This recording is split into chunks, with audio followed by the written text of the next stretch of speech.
Naisip mo na ba kung bakit ang pinakamalalim na sugat ay hindi mula sa mga salitang naririnig natin, kundi mula sa katahimikang kasunod nito? Bakit ang pagkawala ng boses ng isang tao ay mas nakabibingi kaysa sa kahit anong sigaw? Karamihan sa mga lalaki kapag nasasaktan, agad na naghahangad na magpaliwanag, makipagtalo o magmakaawa. Iniisip nila na maaayos ng mga salita ang anumang nabasag. Pero ang hindi nila namamalayan ay naroon ang tunay na kapangyarihan sa kabaligtaran, sa pag-atras sa pananatiling tahimik. Ngayon hindi lang natin pinag-uusapan ang tungkol sa pagkawasak ng puso.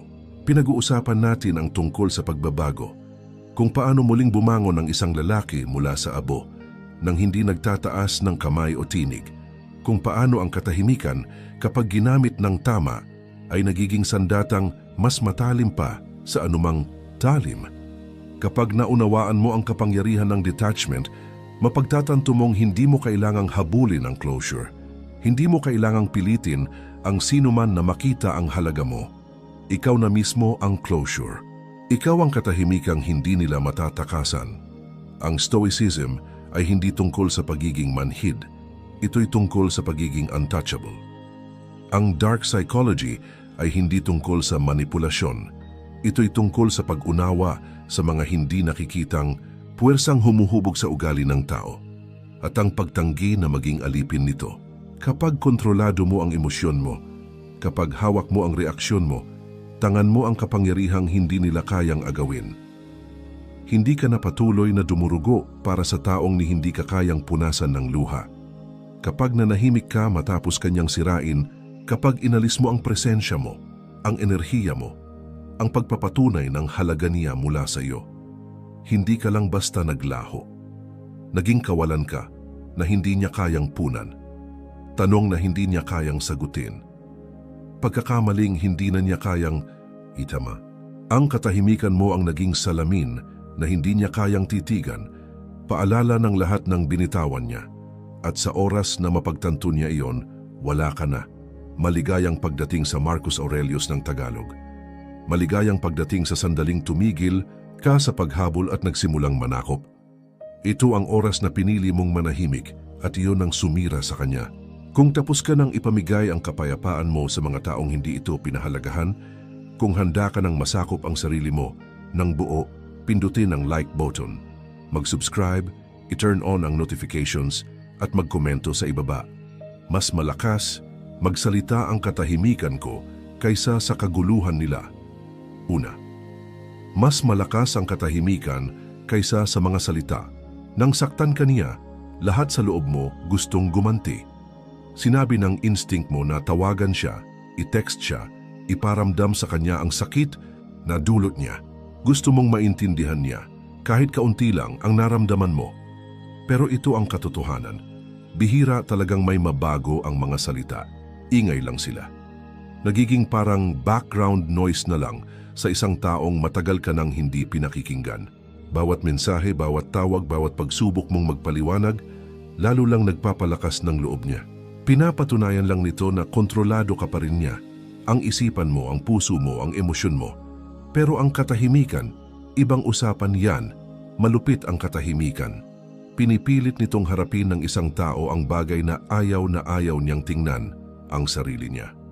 Kapag wala na ang pagpapatunay mula sa iyo, kapag wala na ang boses mong humahabol sa kanya, naiiwan siyang mag-isa sa harap ng sarili niyang mga ginawa. At ang isipan, kapag walang pumipigil, nagiging pinakamatinding kalaban ang sarili. Magsisimula siyang magtaka kung bakit hindi ka na nagpaparamdam, kung bakit hindi mo siya ipinaglalaban. Paulit-ulit niyang iisipin ang mga alaala, kukwestiyonin ang mga desisyon niya, at pagdududahan ng kwento na sinabi niya sa sarili ng talikuran kaniya. Ang katahimikan ay hindi lang basta nakakasakit, nakakabahala ito. Nagtatanim ito ng butil ang pag-aalinlangan na unti-unting lumalakas habang nananatili kang tahimik. Kapag nagsalita ka, pwede niyang baluktutin ang mga salita mo. Pwede niyang baliwalain. Pwede niyang ipagtanggol ang sarili niya. Pero kapag nanahimik ka, wala siyang maipaglalaban. Wala siyang masasandalan, Wala siyang mapanghahawakan para bigyang katwiran ang ginawa niya. Inaagaw mo ang kakayahan niyang bigyang linaw ang sarili niyang pagkakamali. Kaya mas matindi ang tama ng katahimikan. Hindi lang ito kawalan ng ingay, ito ay presensya ng dignidad, ng lakas, ng paggalang sa sarili. Ang katahimikan mo ay nagiging salamin na hindi niya matakasan, isang salaming ipinapakita ang katotohanang matagal na niyang iniiwasan, na may isang bagay siyang nawala na mahalaga, na hindi ka lang basta isa sa mga pagpipilian, na ikaw ang tunay na nagmalasakit, tunay na nagbigay, tunay na nanatiling totoo habang peke ang lahat sa paligid niya. At marirealize lang niya, yun kapag huli na, kapag nakabaon na ang pagkawala mo at tuluyan ng lumisa ng enerhiya mo. Ang mga salita pwedeng magmakaawa, pwedeng makiusap, pero ang katahimikan, nakataas ang ulo. Hindi ito nakikipag-negotiate, hindi ito naghahanap ng pagkilala, hindi ito humahabol sa taong lumayo. Tahimik nitong sinasabi, ako ay sapat, ikaw lang ang hindi nakakakita. Kung tapos ka nang ipaliwanag ang halaga mo sa isang taong hindi ka kailanman pinahalagahan, pindutin ang like button, mag-subscribe, i-turn on ang notifications at magkomento. Sa ibaba, ang katahimikan ko ang aking kapangyarihan. Pangalawa, emosyon ng sandata niya. Detachment ang sayo.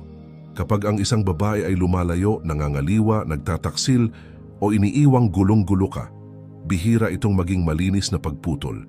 Nagiiwan siya ng mga emosyonal na patibong, mga kantang dati ninyong pinapakinggan, alaala, na bigla na lang sumusulpot, mga salitang paulit-ulit na umaalingaw-ngaw sa isipan mo. Ganito siya nananatiling may hawak sa iyo, hindi sa pamamagitan ng pisikal na presensya, kundi sa pananatili niya sa isipan mo ng libre. Kapag nag-react ka ng emosyonal, kapag napikon ka, kapag hinabol mo ang mga sagot, eksaktong iyon ang gusto niyang mangyari. Ang emosyon mo ang nagiging tagumpay niya. Ang sakit mo ang nagpapatunay na mahalaga pa rin siya. Kaya ang detachment ay hindi lang basta ideya, ito ay paraan para mabuhay. Ang detachment ay hindi nangangahulugang tumitigil kang makaramdam. Ibig sabihin nito, titigil ka na sa pagdurugo para sa taong siya mismo ang nag-abot sa iyo ng kutsilyo. Ibig sabihin, hihinto ka na sa pagbibigay ng bahagi ng sarili mo sa isang taong pinatunayan ng hindi marunong humawak ng puso mo. Kapag nag-detach ka, binabawi mo ang emosyonal mong kapangyarihan. Hindi mo na hinahayaang kontrolin niya ang taas at baba ng emosyon mo. Ibinabalik mo ang kapangyarihan sa sarili mong mga kamay kung saan ito talaga dapat manatili. Ang Stoicism ay nagtuturo nito sa paraang walang paligoy-ligoy. Ang mga panlabas na pangyayari ay wala sa kontrol mo, pero ang reaksyon mo, yan ay palaging nasa kamay mo. Sa bawat pagkakataong pinipili mong hindi mag-react, sa bawat sandaling hindi mo siya tinatawagan, sa bawat saglit na nilalabanan mo ang tukso na magpadala ng mahabang mensahe, lalo kang tumitibay. Tinuturuan mong pahalagahan ang kapayapaan mo higit sa pride mo, at yan ang kinatatakutan niya. Dahil habang emosyonal ka, madali kang hulaan. Ngayon isa ka ng misteryo, at walang mas nakakayanig sa isang tao kundi ang mapagtantong hindi ka na niya kayang pindutin. Kapag nag-detach ka, mararamdaman niya ito. Mapapansin niya ang pagbabago sa enerhiya mo. Malalaman niyang hindi na siya ang sentro ng mundo mo. At kahit hindi niya aminin, masakit yon. Dahil sa totoo lang, hindi lang pagmamahal ang hinahanap niya. Kontrol. At binawi mo ito nang hindi ka man lang nagsalita. Kung tapos ka nang maging bilanggo ng sarili mong emosyon, kung handa ka nang piliin ang sarili mo, pindutin ang like button, mag-subscribe, i-turn on ang notifications, at magkomento sa ibaba. Ako ang may hawak ng sarili kong kapayapaan.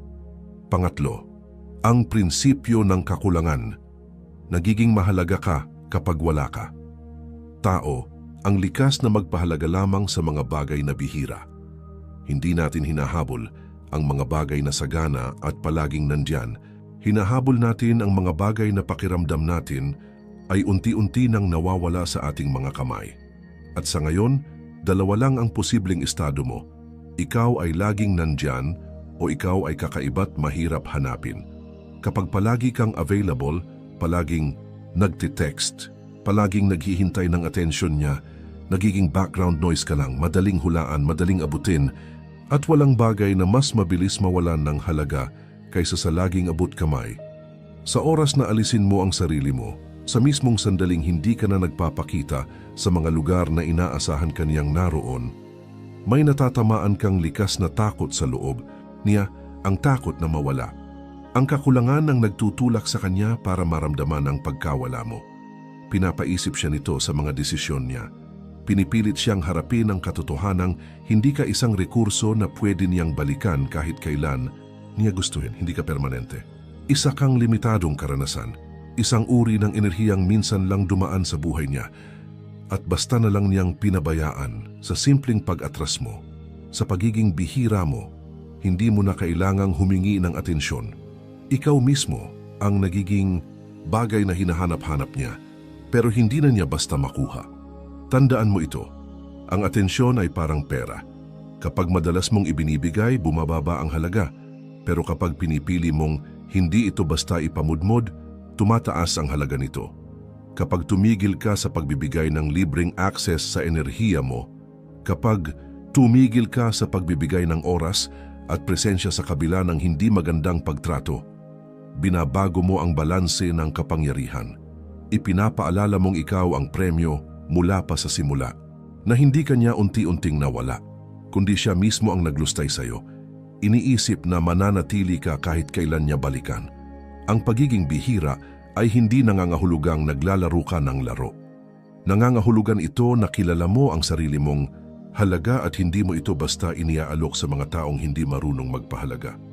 Nangangahulugan ito ng lakas ng loob na lumayo dahil alam mong hindi nakabase ang halaga mo sa kung paano ka nakikita ng iba.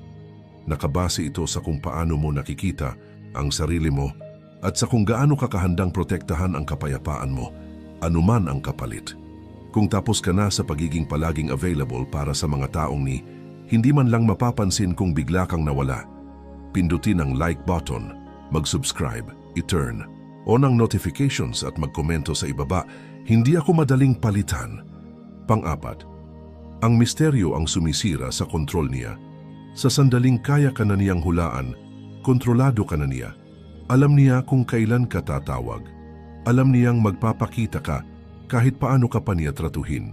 Alam niya eksakto kung paano ka paiikutin dahil ginawa mong bukas na aklat ang sarili mo. Ang pagiging predictable ay isang kahinaan sa maling kamay. Kapag alam ng isang babae na kaya niyang makakuha ng emosyonal na reaksyon mula sa iyo kahit kailan niya gustuhin, nawawala ang respeto, nagiging kasangkapan ka na lang, hindi tunay na lalaki. Nawawala ang bangis mo, nawawala ang misteryo, at kapag nawala ang misteryo, unti-unting nawawala rin ang atraksyon. Pero kapag nanahimik ka, kapag umatras ka at tumigil sa paglalantad ng bawat iniisip at nararamdaman mo, may nagbabago. Hindi na siya sigurado kung ano ang tumatakbo sa isipan mo. Hindi na niya alam kung iniisip mo pa rin siya o tuluyan ka nang nakausad. Ang kawalang katiyakan na iyon ay unti-unting kumakain sa kanya. Gumugulo ito sa dati niyang kontrol.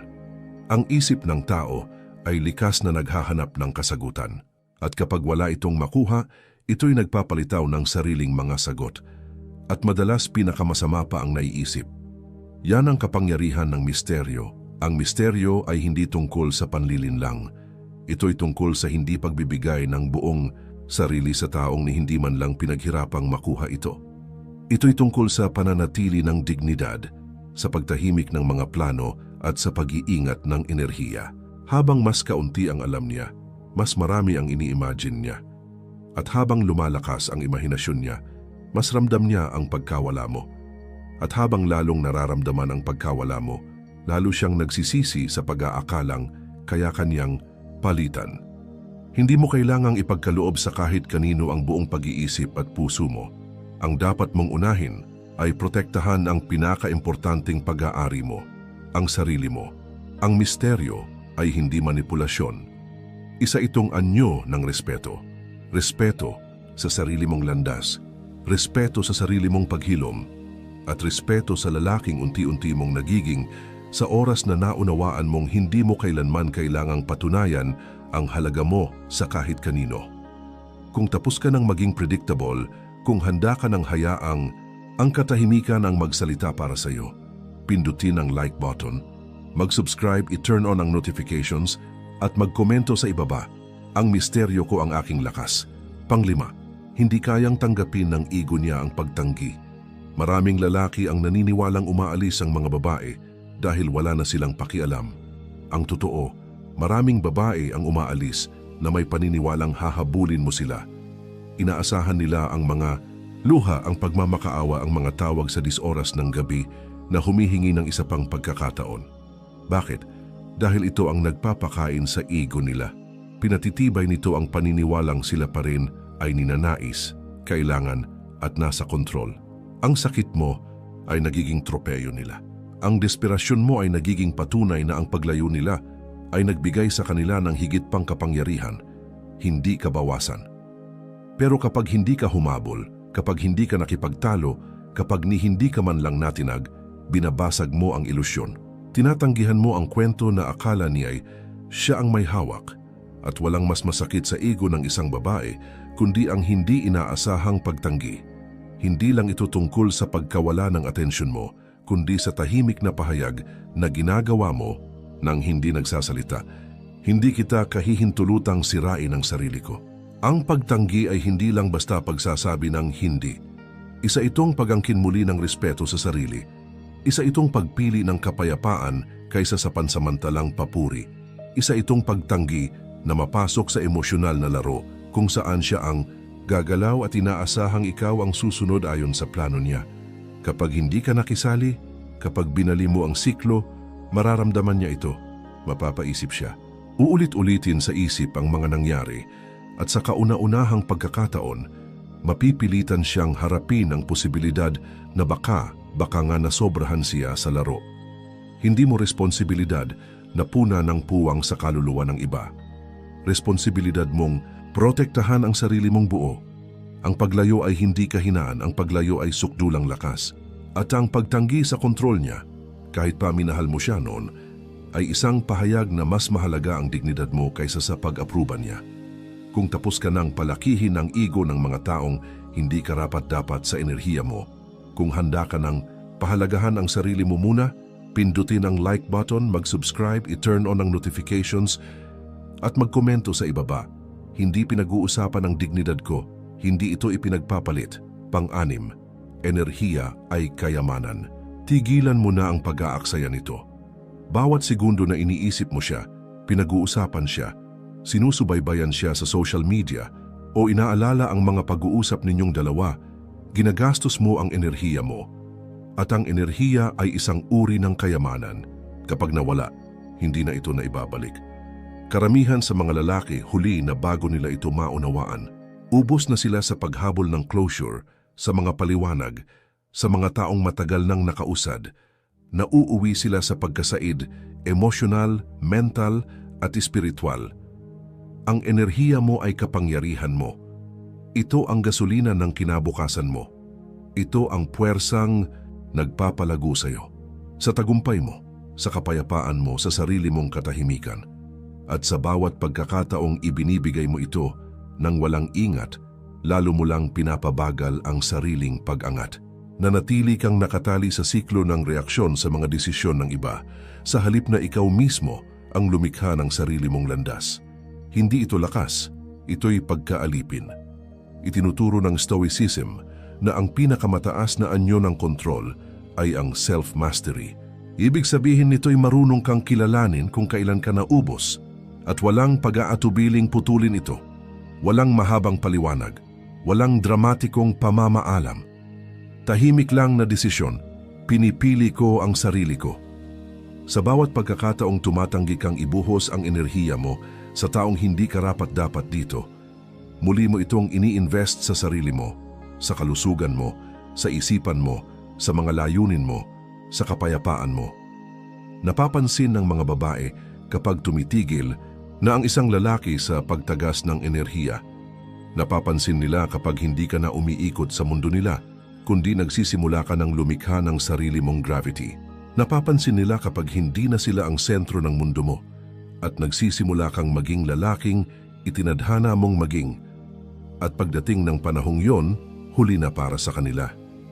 Masyado ka nang malayo, masyado ka nang nakatutok, masyado ka nang makapangyarihan para lumingon pa. Kung tapos ka nang mag-aksaya ng enerhiya sa mga taong hindi marunong magbalik, kung handa ka nang buuin ang sarili mong imperyo, pindutin ang like button, mag-subscribe, i-turn on ang notifications, at magkomento sa ibaba. Ang enerhiya ko ang bumubuo sa kaharian ko. Pampito, tinuturuan mo ang mga tao kung paano ka tratuhin batay sa kung ano ang pinapayagan mo. Sa bawat pagkakataong tinatanggap mo ang kawalang-galang, sa tuwing binabaliwala mo ang mga pulang bandila, sa bawat pagpapatawad mo, sa pagtataksil na walang tunay na pagbabago, tinuturuan mo siyang pwede kanyang saktan at mananatili ka pa rin. Nagpapadala ka ng tahimik na mensahe, pwede mo akong saktan at andito pa rin ako. Akala mo'y ipinapakita mong nagmamahal ka. Akala mo'y katapatan ang ipinapamalas mo. Pero ang totoo, ikaw ay nagtuturo ng mapanganib na pamantayan. Isang pamantayang pinapakita na ang sakit mo ay maaring palitan at ang mga hangganan mo ay pwedeng balewalain. Hindi ka tinatrato ng mga tao batay sa nararapat sa'yo. Tinatrato kanila batay sa mga bagay na hinahayaan mong mangyari. Habang mas marami kang kinukonsinti, mas bumababa ang respeto nila sa'yo. Masakit tanggapin pero totoo. Ang respeto ay hindi ibinibigay dahil naaawa sila. Ibinibigay ito kapag nakita nilang handa kang lumayo sa sinumang hindi marunong sumunod sa mga pamantayan mo. Ang pagmamahal na walang respeto ay manipulasyon. Ang lambing na walang katapatan ay lason. At habang tinatanggap mo ang mas mababa sa nararapat sa'yo, lalo mong ipinagkakanulo ang sarili mo. Kapag nanahimik ka, kapag umatras ka, kapag tumanggi kang makisali sa anumang anyo ng kawalang-galang, tinuturuan mo siya ng bagong leksyon. Hindi ako taong pwede mong bastusin at inaasahang mananatili pa rin. Ang katahimikan mo ang nagiging hangganan. Nagiging pader itong nagsasabing, kung gusto mong makalapit sa akin, may kondisyon, respeto, katapatan at katotohanan. At kapag hindi niya ito kayang ibigay, mawawala ka, tahimik, walang babala, walang pakiusap. Utang mo sa sarili mong maging matatag sa mga pamantayan mo. Hindi dahil mapait ka, kundi dahil alam mo ang tunay mong halaga. Sa bawat pagkakataong nilalayuan mo ang kawalang-galang, lalo kang lumalapit sa buhay, kapayapaan, at mga taong tunay na karapat-dapat sa iyo. Hindi ka mahirap mahalin. Tumanggi ka lang na mahalin ng mali. Kung tapos ka nang tanggapin ang mas mababa sa nararapat sa iyo, kung handa ka nang itaas ang pamantayan mo nang walang paghingi ng tawad, pindutin ang like button, mag-subscribe, i-turn on ang notifications at magkomento sa ibaba. Respeto ang pinakamababang halaga para sa presensya ko. 8. Ang pagpapagaling ay isang tahimik na proseso, hindi isang malakas na deklarasyon. Ang pagpapagaling ay hindi isang pagtatanghal. Hindi ito para sa social media. Hindi ito isang bagay na kailangang ipahayag sa buong mundo. Ang tunay na pagpapagaling ay nangyayari sa katahimikan, sa mga tahimik na sandali kapag walang nanonood, kapag walang palakpakan, walang pagpapahalaga, at walang agarang kasiyahan. Ito ang mabagal, masakit, at pribadong trabaho ng muling pagbabalik loob sa sarili mula sa loob palabas. At habang mas tahimik kang magpapagaling, mas malakas ka ring lalago. Kapag ikaw ay patuloy na nasasaktan, ang tukso ay ipakita sa kanya, patunayan na okay ka na. Pasamain siya sa pamamagitan ng mga post sa social media, paghahanap ng validation o pagpapakita ng imahe ng lakas. Ngunit ang tunay na lakas ay hindi kailangang ipagmalaki. Ang tunay na lakas ay tahimik, nasa paraan ng hindi ka na nag-iinarteng sumakit kapag naririnig ang pangalan niya. Nasa paraan ng pag-alis mo mula sa mga bagay na dati nagpapasakit sa iyo nang walang paghihiganti, nang hindi kailangan siyang mapansin. Ang pagpapagaling sa katahimikan ay tungkol sa pagtutok ng lahat ng enerhiya mo sa loob. Ito ay tungkol sa pagsasara ng ingay at pagbibigay ng pansin sa sarili mo, na dati mong inilaan sa pagsubok ayusin ang mga taong hindi nagnanais magbago. Ito ay tungkol sa muling pagkuha ng kontrol sa isipan, emosyon at buhay mo. Ito ay tungkol sa pag-usad ng walang kailangang ipahayag, ipakita o ipaliwanag, Dahil ang mga tao na karapat-dapat makakita ng paglago mo ay mapapansin ito ng kusa at ang mga nakasakit sa iyo ay hindi na mahalaga. Itinuturo ng Stoicism na ang tunay na progreso ay hindi nakikita sa simula. Ang pinakamalalakas na puno ay lumalago sa katahimikan. Ang kanilang mga ugat ay lumalalim sa ilalim ng lupa bago pa man makita ng sinuman ang kanilang mga sanga. Ginagawa mo rin ito, nagiging solidong bagay ka, isang bagay na hindi matitinag, hindi dahil mas malakas kang sumigaw, kundi dahil pinili mong magdusa ng pribado at lumabas ng mas malakas. Kung tapos ka na sa pagpapakita para sa mga taong hindi naman karapat-dapat ng tiket sa buhay mo, kung handa ka nang magpagaling ng tahimik at magtagumpay ng buo, pindutin ang like button, mag-subscribe, i-turn on ang notifications, at magkomento sa ibaba. Ang pagpapagaling ko ay para sa akin, hindi para sa kanila. Siyam. Ang halaga mo ay hindi kailanman maaring pagtalunan. Ang halaga mo ay hindi kailanman naging usapin. Hindi noong ikaw ay binabaliwala, hindi noong ikaw ay niyuyurakan, at hindi rin noong siya ay umalis. Ngunit kapag nasasaktan ka, madali itong kalimutan. Madali kang malulong sa patibong ng pag-iisip na kailangan mong patunayan ang iyong sarili, na kailangan mong ipakita sa kanya, sa buong mundo, na karapat-dapat ka na noon pa. Ngunit ang mga tunay na lalaki ay alam nilang hindi nila kailangang patunayan yon. Ang halaga mo ay likas. Hindi ito nakasalalay sa kung sino ang pipili sa iyo. Hindi ito nakasalalay sa kung sino ang mananatili o aalis. Nakasalalay ito sa kung sino ka kahit walang nakaka-recognize sa iyo. Tuwing ikaw ay nagnanais ng pagsasara, tuwing ikaw ay naghahanap ng validation mula sa mga taong nag-devalue na sa iyo, binabawasan mo ang iyong sariling kaluluwa. Lumiit ka.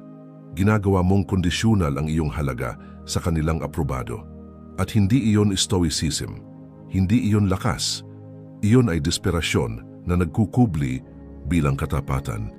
Hindi mo kailangang kumbinsihin ang isang tao tungkol sa iyong halaga. Ipinapakita mo ito sa pamamagitan ng pag-alis kapag hindi ito iginagalang. Ipinapakita mo ito sa pamamagitan ng pagyabong sa katahimikan nang walang pangangailangan na kilalanin ka. Ang lalaking may alam sa kanyang halaga ay hindi nang uusig, hindi siya nakikipagtalo. Hindi siya nauupo at naghihintay na makita ng mga tao kung ano ang hindi nila nakita o hindi nila pinahalagahan. Siya ay simpleng umaangat. Siya ay nagiging sobrang tutok sa kanyang misyon, sa kanyang kapayapaan, sa kanyang pag-unlad, na ang sino mang nagmaliit sa kanya ay nagiging hindi mahalagang ingay sa isang hinaharap na hindi na nila makikilala. Mahalaga ka na bago ka pa niyang minahal. Mahalaga ka habang siya ay nagdududa sa iyo. Mahalaga ka ngayon na siya ay wala na. Wala sa mga sinabi niya o ginawa na nagbago ng lahat ng iyon. Nakalimutan mo lang sandali at ngayon naalala mo na. Kung tapos ka na sa pagpapahintulot na ang ibang tao ang magtakda ng iyong halaga, kung handa ka ng mamuhay na parang ang iyong halaga ay hindi maaring pagtalunan, pindutin ang like button, mag-subscribe, i-turn on ang notifications at magkomento sa ibaba. Ang halaga ko ay hindi kailanman usapin. 10. Mas matagal niyang maaalala ang iyong katahimikan kaysa sa iyong mga salita.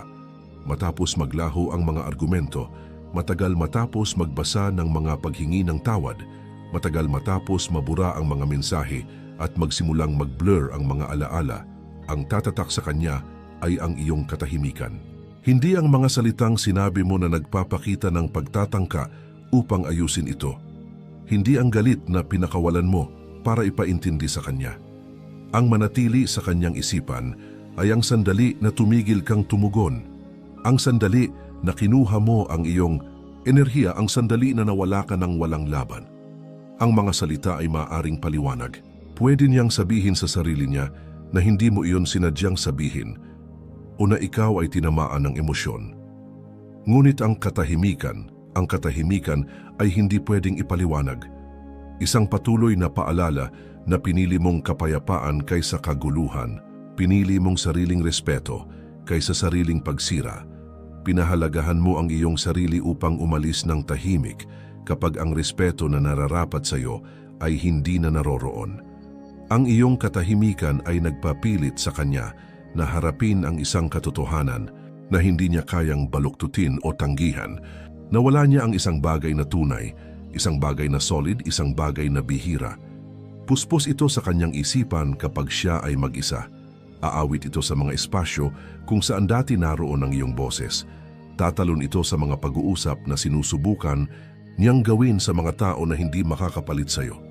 At habang tumatagal ang mga taon, maaring makalimutan niya ang mga detalye ng inyong relasyon. Ngunit hindi niya makakalimutan kung paano ito nagtapos, kung paano ang iyong katahimikan ay nagsabi ng lahat ng hindi kayang pakinggan ng kanyang pride.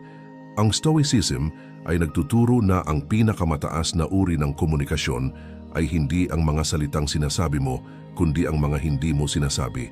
Ito ay ang disiplina upang magbigay daan ng hindi naghahangad ng paghihiganti, upang magpatuloy ng hindi binibitbit ang nakaraan. Ito ang tahimik na dignidad na nag-iiwan ng pinakamalalim na sugat sa isipan ng mga taong akala nilang hindi ka aalis. Kung tapos ka na sa pagsisikap na mag-ingay para patunayan ang iyong halaga, kung handa ka nang hayaang ang iyong katahimikan, ang mag-iwan ng pinakamalakas na pamana, pindutin ang like button, mag-subscribe, i-turn on ang notifications at magkomento sa ibaba. Ang katahimikan ko ay mag-e-echo magpakailanman. Ang katahimikan ay hindi kahinaan. Ito ang pinakamalakas na anyo ng lakas. Ito ang pagpili na mag-let go ng walang palakpakan, maglakad palayo ng hindi kailangan ng pahintulot ng iba. At kapag natutunan mo ito, hindi ka lang maghihilom, mag-e-evolve ka, hindi ka lang magpapaalam, tataas ka. Tandaan, ang iyong kapayapaan ay hindi pwedeng pagtalunan. Ang iyong enerhiya ay sagrado. Ang iyong halaga ay hindi kailanman kailangang patunayan.